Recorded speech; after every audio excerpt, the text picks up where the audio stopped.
In the heart of St. Louis, Missouri, stands a mansion that looks regal, elegant, even inviting at first glance. But beneath its grand exterior, behind the brick walls and ornate windows, lies a history so dark that many believe the house itself has been cursed. This is the Lemp Mansion, once home to one of America's wealthiest brewing dynasties, and now remembered as one of the most haunted houses in the country. They call it the House of Suicide, and when you hear what happened here, you'll understand why. The story begins in the mid-1800s with Johann Adam Lemp, a German immigrant who arrived in St. Louis with little more than ambition. He started as a grocer, but soon found success brewing lager beer, a style that was new to America at the time. By the time his son, William Lemp Sr. took over the family business, the Lemp Brewery had grown into a powerhouse, dominating the beer market in St. Louis and beyond. The family became wealthy beyond imagination, their names synonymous with success and power. To house their fortune and reflect their status, the Lemps built a magnificent mansion in 1868. It wasn't just a home, it was a statement. Sprawling halls, luxurious rooms, and hidden passages connected to the brewery itself, the mansion was a symbol of the dynasty they had built. From the outside, it looked like the Lemps had everything: wealth, respect, and influence. But what no one could see then was how tragedy after tragedy would soon consume them, until all that remained was a legacy of sorrow. It began in 1901 when the family's youngest son, Frederick, died suddenly of heart failure at the age of just 28. He was the heir apparent, the one expected to take over the brewery and carry on the empire. His death devastated William Sr., who had already been suffering from bouts of depression. The shock was too much. In 1904, unable to bear the grief, William Sr. locked himself in his bedroom on the second floor of the mansion and ended his life with a revolver. The once celebrated patriarch was gone, leaving behind a family already cracked by grief. The brewery passed into the hands of William Jr., nicknamed Billy, but his reign would be no happier. The golden age of the Lemps was ending and shadows were gathering. Even as the brewery remained prosperous for a time, whispers began to surround the mansion. Servants spoke of strange sounds in the hallways, footsteps when no one was there, cold spots in rooms that had no draft, doors opening on their own. They dismissed it as imagination, but after William Sr.'s death, the house began to feel different, heavy, oppressive, as though something unseen had settled inside its walls, waiting. Before we go deeper into the darkness of this family's story, let me ask you something. If you were to step into a house where so many lives ended in despair, would you stay the night? And more importantly, would you make it until morning? Comment below where you're watching this from and let me know. Would you dare spend a night inside the Lemp Mansion? And if chilling stories of real haunted places keep you hooked, don't forget to subscribe, because what's coming next will shake you even more.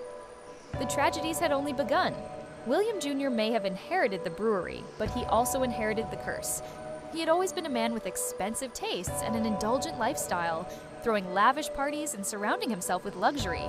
But beneath the glamour, he too struggled with depression, drinking, and the weight of expectations.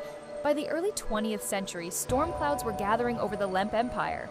Competition from other breweries was increasing, and when Prohibition hit in 1920, the family business collapsed entirely. The brewery that had built their fortune, the empire that had made them kings, was gone. For William Jr., it was the final blow. His marriage fell apart, his wealth slipped through his fingers, and the once proud heir sank deeper into despair. On December 29, 1922, he walked into the office of the Lemp Mansion, pulled out a revolver, and ended his life. Just like his father, he died within the walls of the house that had once been his kingdom. Another body added to the tally, another shadow settling into the brick and mortar. The family tried to move forward, but the curse was not done with them. In 1920, William's youngest daughter, Elsa Lemp Wright, known for her beauty and her troubled marriage, also died by suicide, shooting herself in her own home. Though she was not inside the mansion at the time, her death is still woven into the fabric of the family's tragic legacy. And still, the deaths continued. The strangest and perhaps most disturbing part of the story is tied to what was rumored to be a hidden child, an illegitimate son born with physical deformities, kept hidden away in the attic of the mansion. Servants whispered of hearing noises from upstairs, a boy pacing, crying, living a shadowed life in secret.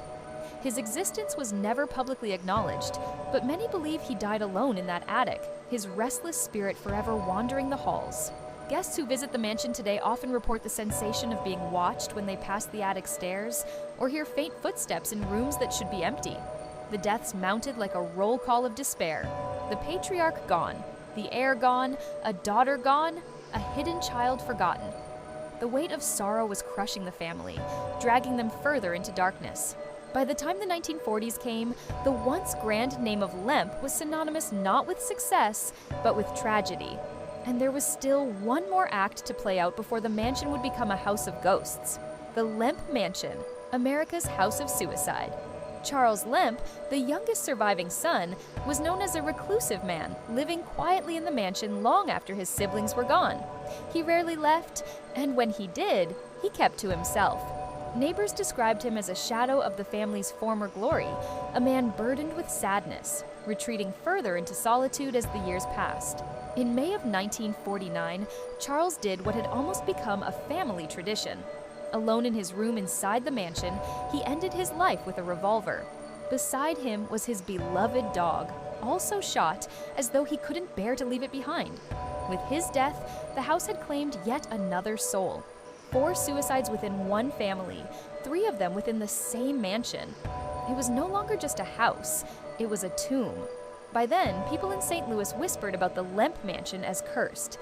The brewery that had once dominated the city was in ruins, the fortune was gone, and nearly every member of the family had died under tragic or mysterious circumstances. The mansion was sold off, its new owners attempting to use it as boarding and office space, but the energy inside those walls never softened. Strange things began to happen to tenants and visitors. Doors slammed with no one nearby. Objects moved on their own. Cold winds swept through hallways on windless days. And always, there were the footsteps.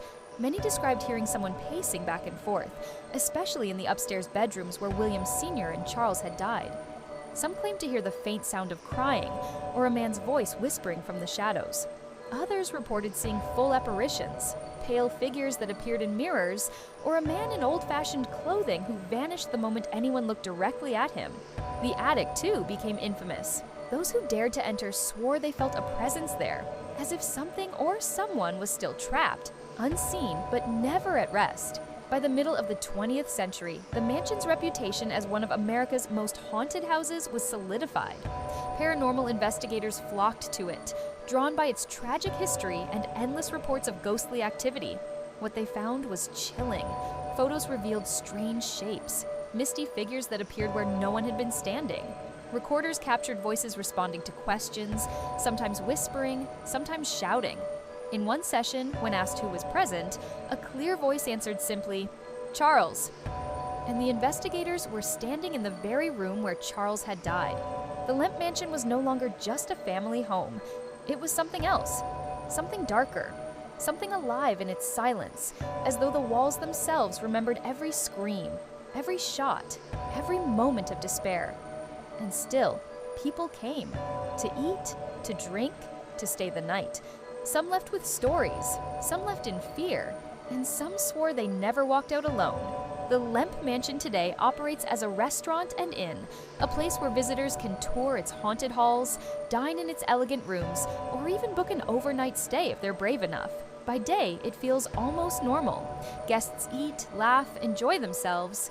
But when the sun sets and the mansion grows quiet, the atmosphere shifts. The air feels heavier.